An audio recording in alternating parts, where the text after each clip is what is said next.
Good afternoon. It's Monday, the 6th of June 2016, just after 1 o'clock. Welcome to UK Column News. I'm your host, Brian Gerrish. With me in the studio, Mike Robinson. Well, the good news is it's bright sunshine in Plymouth, and reports are sunshine from across the country. So Norfolk, Hampshire, Rhondda, even Manchester with the odd little cloud apparently, and Glasgow. So sun is shining on the righteous, Mike. Possibly. Or possibly not. Let's get started. This is the Civil Service Quarterly blog. This blog posting is written by Martin Donnelly, who's Permanent Secretary for the Department of Business, Innovation and Skills. He's ex-Treasury, ex-Northern Ireland Office, ex-Ofcom. He was stand-in head of the Foreign Commonwealth Office for a while, and he earns somewhere around £182,000 a year, which is quite reasonable, isn't it? I think you'd probably get by. Yeah. And he's saying, they're talking about regulators fit for the future is the blog post title. And he's saying the way the UK regulates has changed dramatically in recent years. The civil service has been exploring what the next wave of change for modern regulators might look like. And he says across the public sector, we're being challenged to work smarter. And we've got to be careful when we see that word, because it doesn't mean in a more clever way. It means with more IT and more data collection, big data and so on. So we're being challenged to work smarter, take advantage of new technologies and adapt. That goes for regulators as much as any other public body. Indeed, when regulators adopt new approaches themselves, they also build their capability to support innovation in the sectors they oversee. And who's driving this? Well, none other than the Cabinet Office, as well as the Department for Business, Innovation and Skills. And he says the reason for their focus is clear. The modern regulator can use technology to provide a better service for and reduce burdens on business. So that sounds very good. And they can get the best value for the taxpayer and drive innovation more broadly. So what are they talking about here? Data science. So they're talking about collecting huge amounts of data. And they give an example, which is Ofsted working with the Department of Education to explore the ways big data can predict and prevent decline in school performance. There you go. Big data is going to prevent decline in school performance. Nothing to do with standards or school or teachers being trained properly. Big data is what's going to do it. Algorithmic decision making, Brian. Algorithmic decision making. So computers can be programmed in order to automatically carry out a range of activities. This includes, for example, validating the completeness of data received by the regulator, or applying rules to categorize information and present analysis. And the example they give is the Environment Agency, their digital transformation work. He's saying that the agency is developing new approaches to environmental permitting, which will automate parts of the process based on online information submission. So I guess what that does is put civil servants out of jobs. I would say so. Yeah. That's the plan. Good. Data sharing, of course, right at the centre of this, where it's possible for multiple regulators to match up records they hold covering the same organisations. This unleashes many opportunities. Opportunities for what? It's a good question, isn't it? So, for example, it opens the option for businesses dealing with multiple regulators to tell us once, reducing the time spent sending similar information to multiple organisations. And Internet of Things is absolutely on this. So they're driving forward with the Internet of Things. They say that the Food Standards Agency is co-funding a programme of work on the Internet of Things and food safety, including a series of short pilot projects on issues such as transportation of food, temperature control and data standards. Now, correct me if I'm wrong, but the human race has existed for quite a long time, and over that time, for many years, we've managed to transport food, keep food safe, and not poison ourselves to the extent that we wiped ourselves out as a species. That seemed to be the case. But apparently we can't do that anymore without the Internet of Things. No, we need somebody to teach us how to do this, and we need the Internet of Things to microchip everything. Absolutely. So he ends up by saying we've taken an important first step in setting out what the future could look like and the benefits that new technology could bring. And he urges all regulators to continue to explore opportunities and so on. So we're becoming smart, which brings us nicely into the trade mission in India, which is going on right now. And this is to do with smart healthcare. So this is the Smart Cities Healthcare Trade Mission to India, being run by the British Council, of course. And the British Council some time ago was calling on the best of innovative British healthcare, the design, development and management of healthcare facilities, the setting up and running of high quality clinical services, training and education of staff in digital healthcare. What is digital healthcare? Well, removing fingers, removing fingers, is it? I don't know, but anyway, so smart hospital design is what they're talking about. Design digital hospital solutions and services, smart emergency and ambulatory care, population health analytics, automated quality and performance management of healthcare service delivery, smart health services, including remote monitoring, clinical decision support, smart healthcare education systems, 21st century clinical services, and sustainable solutions. So that's really what they're talking about. And here's the guy that they've wheeled out to talk about it. This is Sir Malcolm Grant, chairman of NHS England. And if we look down at the bottom of that poster there, if you can just see where I've put the ring around, he's talking about NHS Spine. So let's have a look at that then. Here is their infographic, The Spine. The Spine supports the NHS in the exchange of information across national and local NHS systems. It connects clinicians and patients to essential national services, including the electronic prescription service, summary care record, and choose and book. Because again, the NHS didn't work better 40 years ago before this stuff was in place. You've got to ask how much money is being spent on actual healthcare anymore. Not a lot, Mike, actually, because as we know, as the privatisation continues, hospitals are paying back the PFI providers before they're involved in healthcare. So we have a whole new industry going on here on top of all that. So let's look in a bit more detail then. The Spine is a collection of national applications, services and directories which support the health and social care sector in the exchange of information in national and local IT systems. The Digital Delivery Centre is the Health and Care Information Centre, oversees a number of key national applications and infrastructure for health and social care IT, including Spine. And we've said what that is already, connects clinicians, patients and local service providers and so on. It's used by the NHS 24 hours a day, 365 days a year. That's brilliant. And it connects apparently 23,000 healthcare IT systems in 20,500 organisations. That's amazing. So this is what Sir Malcolm Grant had to say in India today. He said the UK has developed some of the most innovative healthcare services and systems in the world over the past 7 decades of the NHS. British expertise is ideally placed to play a significant role in helping India bring the best smart healthcare to its Smart Cities programme. So we got the NHS, where Staffordshire hospitals and at least 10 other hospitals churning out bodies, death in the NHS system. We're privatising it to the point there's no money to treat sick people, and all of that's going to be exported to India. So it's the privatisation that's being exported with the smart element. And the smart element possibly even bigger in terms of revenue than the privatisation part, because this is huge amount of money spent on huge IT systems. And so what is this about? It's about commoditising human beings. But it's not about commoditising healthcare in the way that the pharmaceutical companies do. This is merely about data collection and big data. And taking it straight into the Indian subcontinent. Yes. So I think the word is nice at this point. Well, indeed. Now, in a related subject, we've been talking about on the UK Column website, the Global Parliament of Mayors.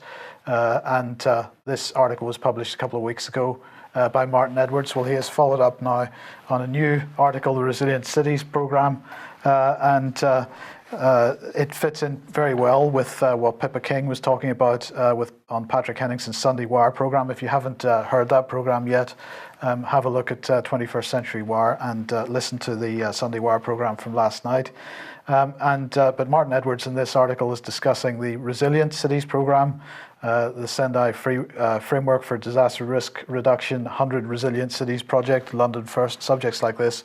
And we pretty much end up at this point, because this is Benjamin Barber, who's the founder of the Parliament of Mayors movement, democratic institutions all over the world are in trouble as an increasing number of people no longer believe in them. In this scenario, cities need to be brought into the center of the political order.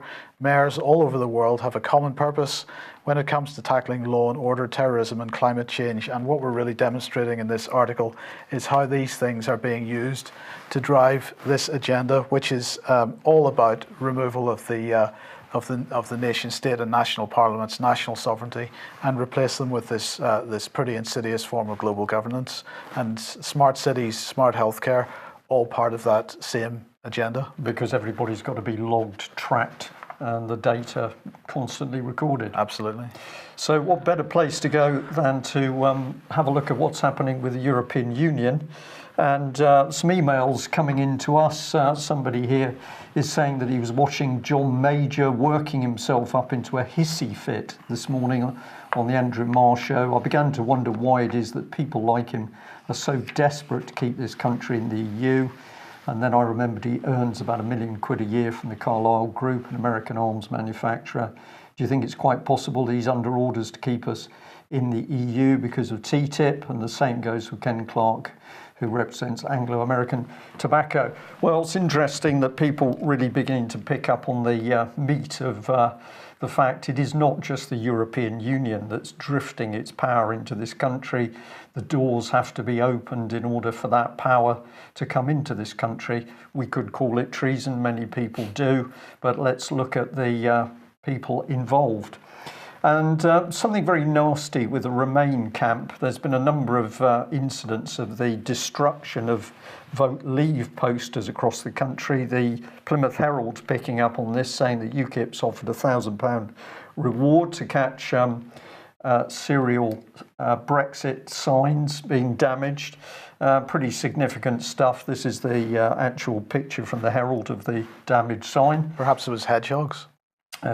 Could have been hedgehogs. Well, of course, as we'll see in a minute, our MPs think anything other than the EU is important.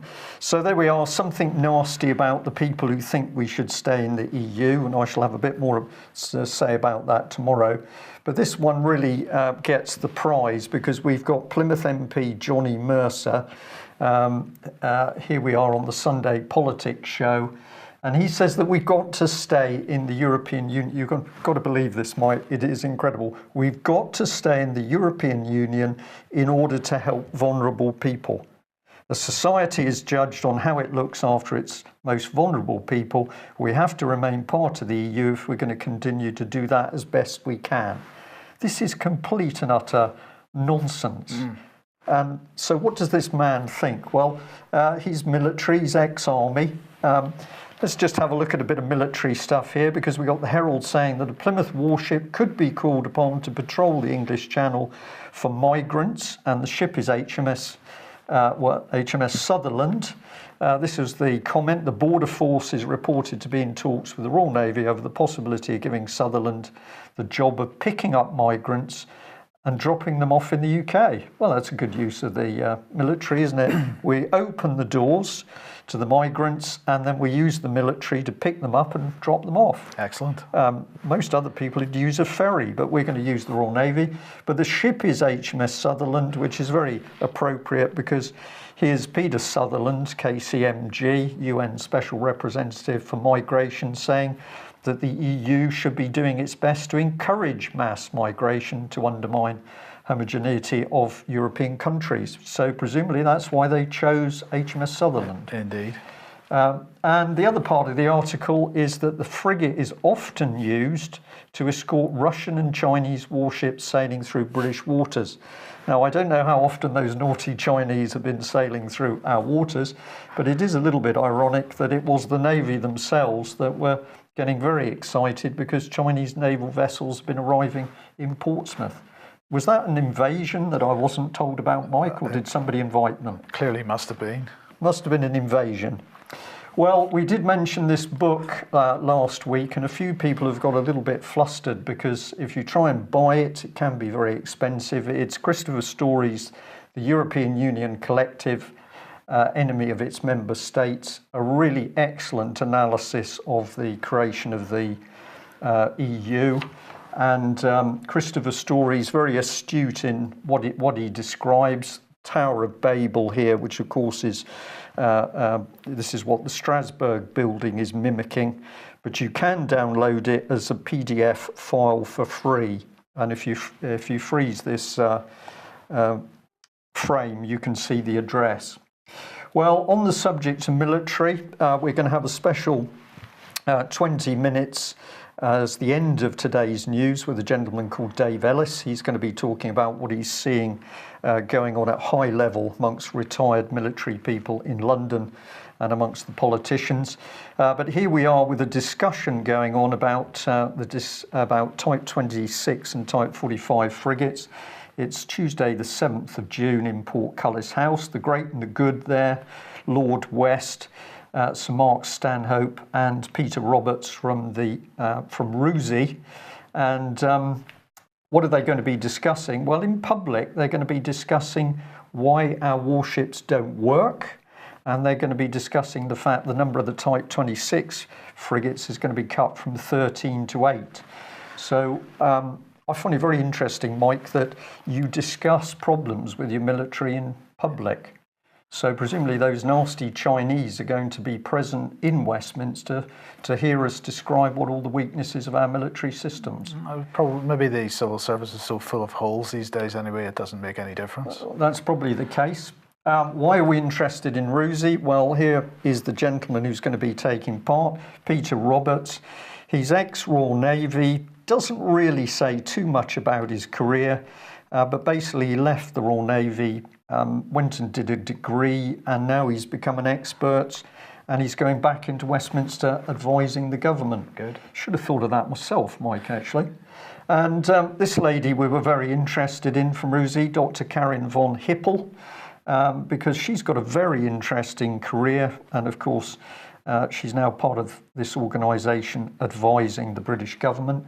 But when we delved into her, we were fascinating to find that basically way back in 1995-97, she was being paid by the European Union in order to look at the decentralisation of political structures for a future Somali state. Isn't that remarkable, as we see Somalia ripped apart by war, that this very subject happened to be discussed by the London School of Economics. So is it coincidence? That's the situation. I think not. So we've got a think tank funded by who? George Soros? No idea. Advising the British government now on what it should be doing with its warships. And we better pop in this man as well. Here he is, because this is one of the big wheels. We've got Malcolm Chalmers, and I encourage you to go and have a look at this website to understand who it is really in control of policy in this country. It's think tanks funded by the international banking cabal. It is certainly not our politicians as a result of democratic debate in Westminster. And of course, RUSI, the go-to experts for the BBC in particular. Always. So on that happy note, we will move on to a video interview that I did Friday last week with a gentleman called David Ellis. There will be further airtime with David as he's talking about his understanding of what's now started to happen as senior military people, and particularly retired military people in UK, wake up to the fact they've been duped over the EU and the creation of the EU military. Thank you for joining us. I'm joined this afternoon by David Ellis from Strategic Defence Initiatives. And David, you've taken a break from your holiday to come and speak to us today about what's happening in defence in UK. So thank you very much for joining us. Well, thank you, Brian. It's a pleasure to be with someone that actually wants to talk about UK defence in a positive fashion. So that's it's brilliant for me for somebody to be with somebody that wants to actually get to the root of what's going on in the UK. And some pretty serious things are going on. I mean, obviously, I come from a military background, 21 years in the Navy, and I watch with absolute horror at the moment. As far as I'm concerned, we're seeing the destruction of UK defence and a pack of lies being told by government. I mean, that's pretty much in short. And you're not on your own. Certainly, there's a great many in service, out of service, within the industry that's attached to it, which is obviously hand in glove, defence on one side, industry on the other. The two have to have equal regard. We can't have decent defence without decent industry, and we certainly can't have either without some sensible policy. And that's our major issue at the moment is what's going on with policy and money flows. Right. So, well, I know that you've had some pretty extraordinary discussions over the last few months with some very senior, mainly retired military people, but you're also talking to MPs and indeed Lords about what's happening. Before we get into the meat of that, just tell the audience, if you will, a little bit about strategic defence initiatives and what you actually seek to do. Thank you. Well, we set the company up originally around about SDSR 2010, which obviously we now know to be EU SDSR. Strategic Defence Strategic Review. Defence Initiatives. The original concept, it wasn't so much a punt at Ronald Reagan and Rumsfeld and Bush and Co. with their SDSR. It was more with regard to Sir Francis Walsingham and him standardising the guns in the Elizabethan era to really bring forward British naval industry in a timely fashion to carry the day. So it was more about his strategic defence initiative and everybody that's come since, not the American. Right, you've jumped right into the deep end there with a bit of history. I think what you're saying is that even going back to Elizabethan times, we had policy being formed. To be pro, yeah. And it had to be because obviously people had to see how much money was in the treasury, what we could afford to buy. Yeah, the money flow. The money flow, whether we built whatever it was in those days, cannons or ships at home, or we looked to source some of them overseas. Yeah. So you're saying that even going back from that time and following these strategic defence reviews forward, we see some very interesting things happening. Yeah. So just come in on the company side and how you go about your business, who you talk to.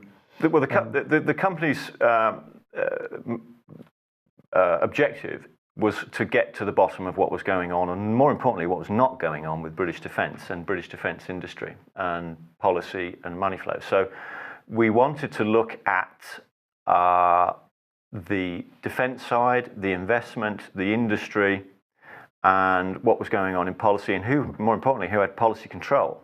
Right. Control of that policy. And there was a huge void within party politics for sensible approach or even discussion or dialogue on anything that related to it being pro-UK or pro-Commonwealth. I see the two as hand in glove. It was all EU, realistically EU driven. Right. So the original outset was we did a top to bottom of how policy was working within the Conservative Party because they were the ruling government, in coalition at the time, but then subsequently ruling government. So how that was working. And we did that in conjunction with talking to a great many MPs, ministers, ex-ministers, Lords, and predominantly then on the officer side, on the Crown side, senior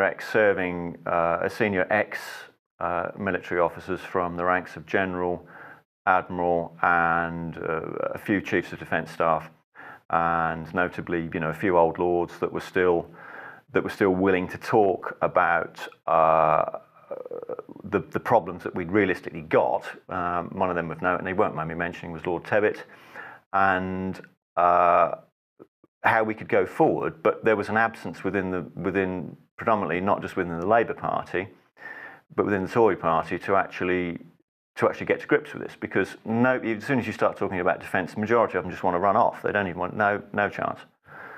So that was the background in terms of what we tried to do as an overview, and from the meetings that we've took with senior staff, we sort of got the nuts and bolts end from the officers' side, and obviously there's not this is military staff, senior officers. So we got their point of view from our operational end of how they would implement policy and implement works, and how from Treasury through to government, through to the services, whether it be Navy, Air Force, Army, Royal Marines, whatever, how that would actually be implemented. And of course, most of them were just holding their hands up and going, this is just chaos. It's a nonsense. Yeah. Right. So, as succinctly as you can, how do you see what is the situation at the moment? We should have a system where military specialists, senior military officers, admittedly working with private companies who would be developing new defence systems. Those people would work together, they decide what equipment is needed, and then presumably they'd be going to the Treasury to say we need the money to pay for these new systems. That's how I have always imagined it was. What have you discovered from your investigations and discussions? Yeah, and this is from senior, straight from senior officers, that there's an unwritten pact between the parties that they can cut defence and use it as a cash cow to offset national budgetary shortcomings.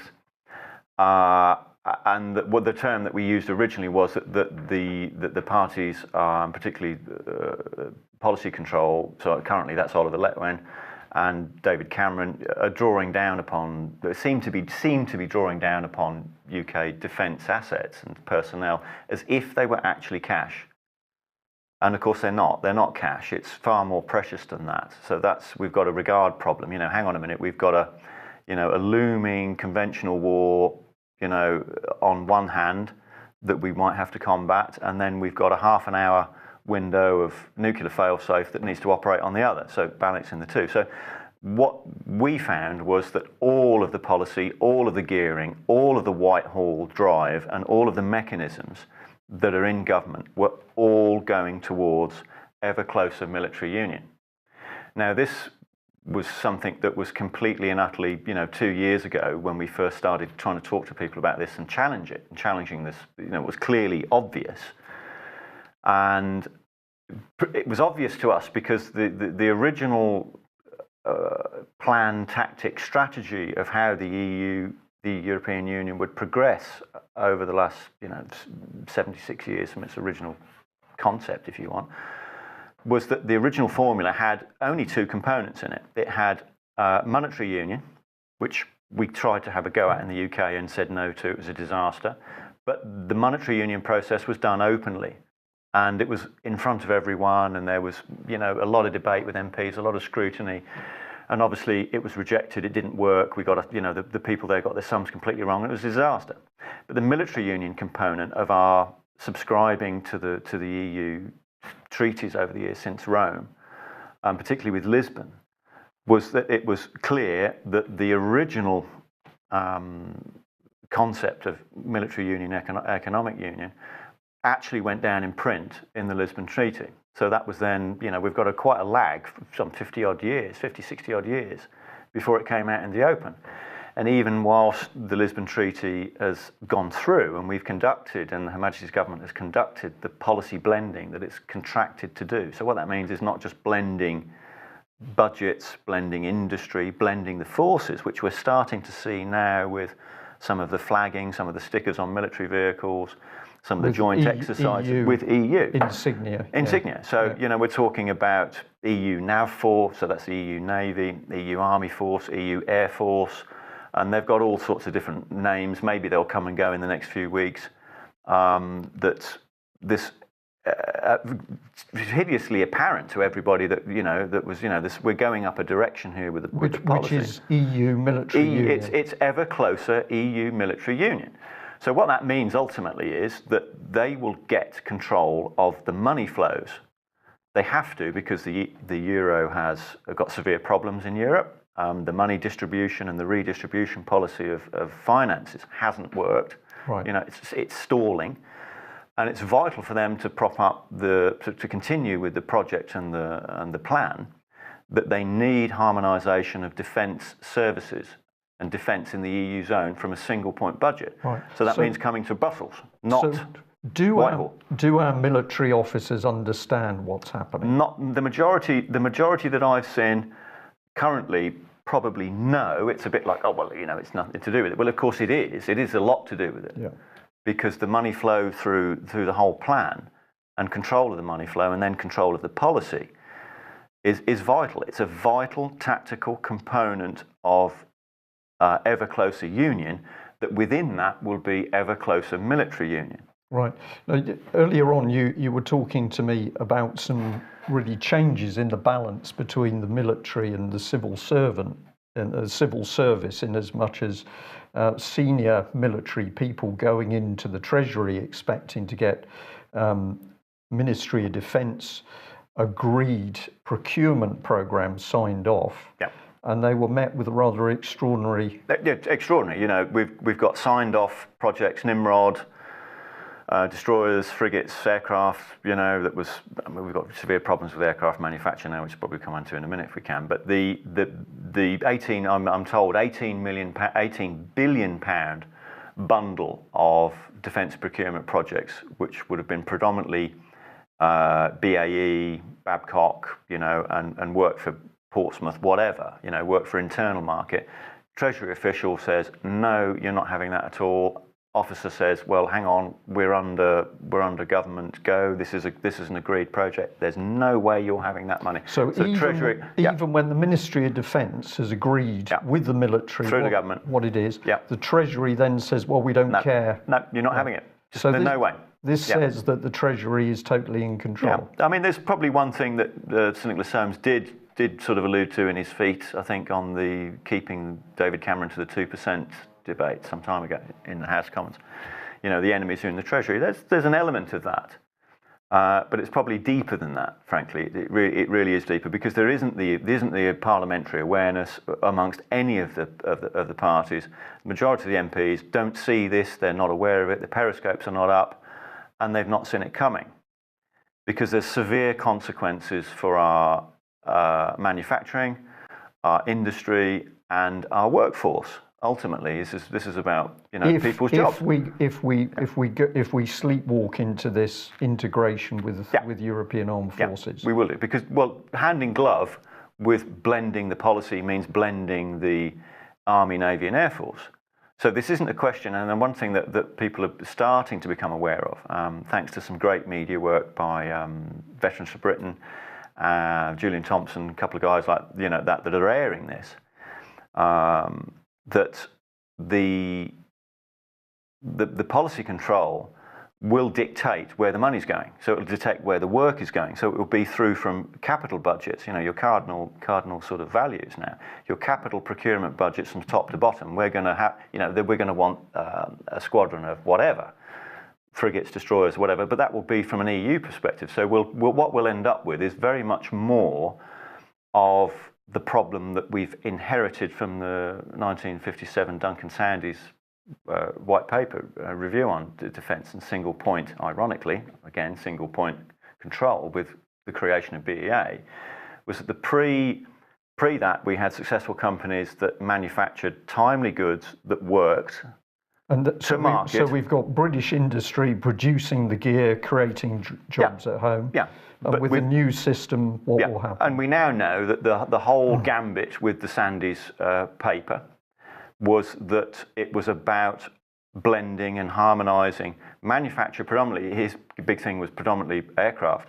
So what we've gone from is manufacturing aircraft in the UK with jobs here and money flows here in the UK and perhaps Commonwealth to EU. So it was Pan-Avia was the first big pan-European defence industry, and we can call it, you know, we can say now, you know, ever closer union of defence manufacturing. Yeah. So that went into Italy, Germany, France, and so on. That's the Tornado project. Yeah. So we now, you know, that was the gambit there. So what we saw in Britain was a huge loss. We've lost TSR2, we lost our rocket programme with Black Arrow and Blue Steel, all gone. You know, that's now Ariane. And we've seen our aircraft production, civil-wise, from de Havilland, basically the majority of that has been stripped away and has gone into Airbus. You know, and there's this, you know, BAE may or may not hang on to the wing manufacturer, so we may well lose that as well. So where we need a prime industrial driver with manufacturing and engineering to produce the equipment, to keep our workforce together and carrying on, and keep our internal money flows going. We've got a huge debt problem, which is apparent, and to say it was huge is an understatement. Of course, you know, it's beyond huge.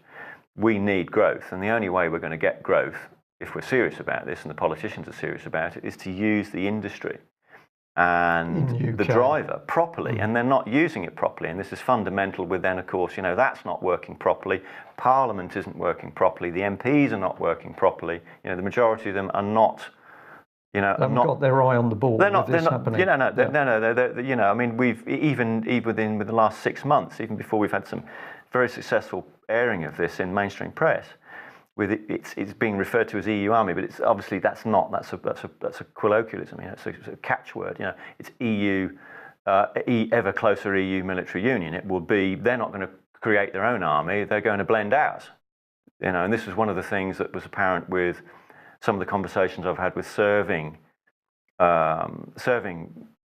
middle-ranking and senior officers, that wasn't even apparent, but they're not. The EU are not going to conscript their own army. They're going to blend out. This is a major change going on, as I see it, by salami slicing. So politically, we're not declaring the agenda, which is EU military union. It's all happening by small slices. It's not out in the open.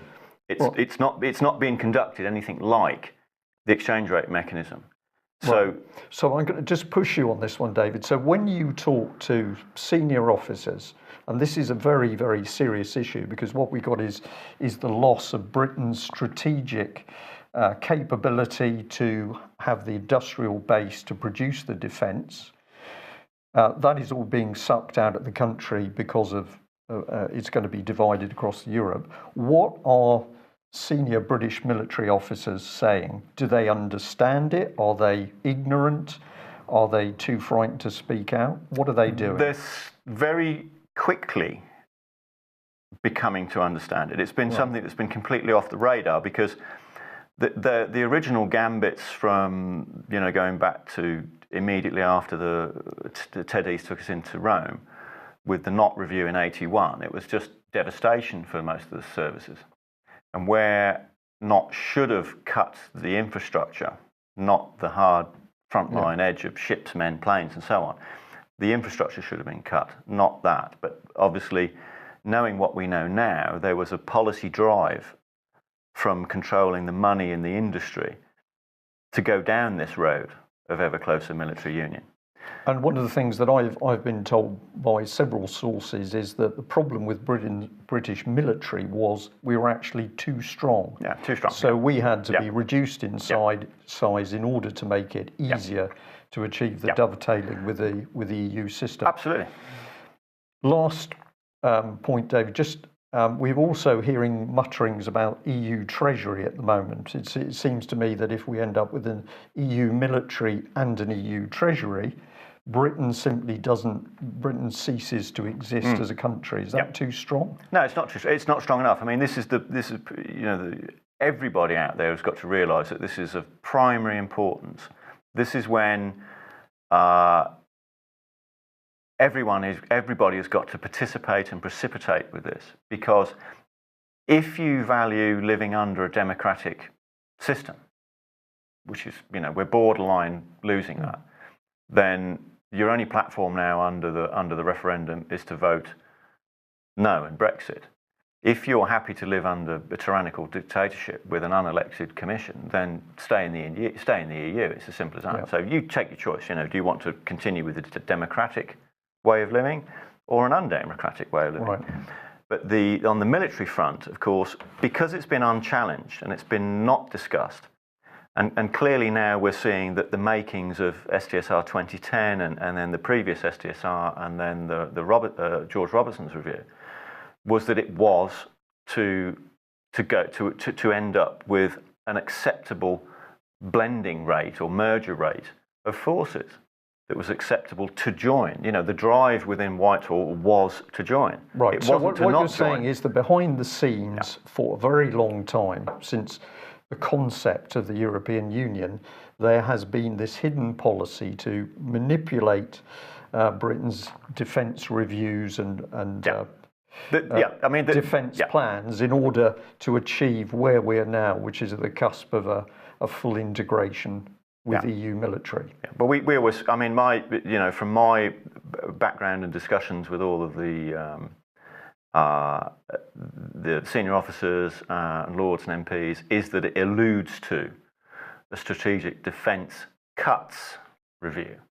It was all about cutting. That is a fact. That was about cutting. We are where we are. We can join up all the dots on the graph and see, you know, this was the original course, this is where we're ending up, and this is how they've got there. And those reviews were not about positive British industry and Her Majesty's Armed Forces. It was all about cutting. And the problem we've had, of course, is that cutting defence cuts industry.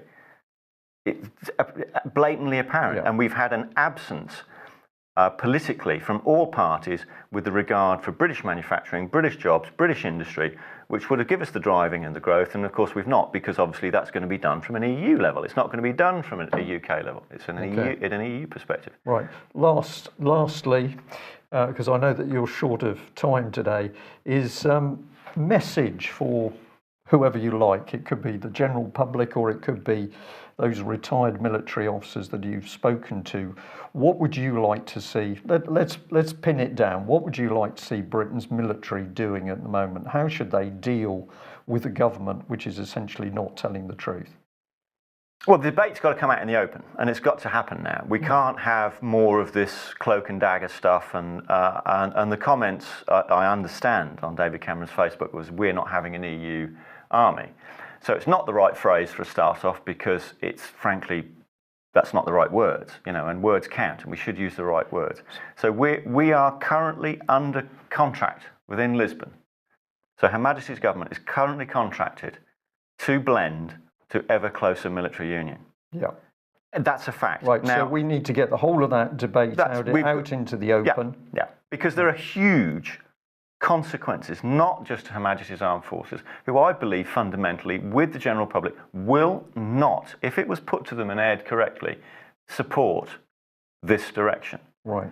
So that's the main thing. So the MPs have got to start doing their job, and we've got to stop this nonsense of continually waging Russia as the big bad threat. You know, that's a complete nonsense. Yes, anybody with a weapon, you know, poses a threat. You know, there are risks whether you're, you know, anybody that's around you with armed services, and they have to be assessed. So let's stop using them as an argument, because the initial change to us is how we're going to actually hang on and retain Her Majesty's Armed Services and what little industry we've got, because this is the key thing. If we carry on post the referendum vote is not a vote for the status quo. It's a vote to carry on full throttle. Is that what will be the consequences for BAE and what little industry we've got left, and what will be the consequences for Rolls-Royce? And steel is about to go. And steel, you know, we've already seen the stripping out. You know, this whole EU concept is redistribution of people, redistribution of money. Fair enough, the Germans haven't come up with, you know, haven't done that, but the redistribution of people is blatantly apparent. You know, the migrants are desired, they are wanted. You know, let's have them in. It's not let's keep them out, it's let's have them in. Yeah. So militarily wise, we've got to, if we're serious about this, we've got to challenge, scrutinise, and look at just exactly what's involved with going down this route. And it's in black and white in Lisbon, you know, so we can't not keep doing this under the carpet. It's just not acceptable. So the MPs have got to start doing their job.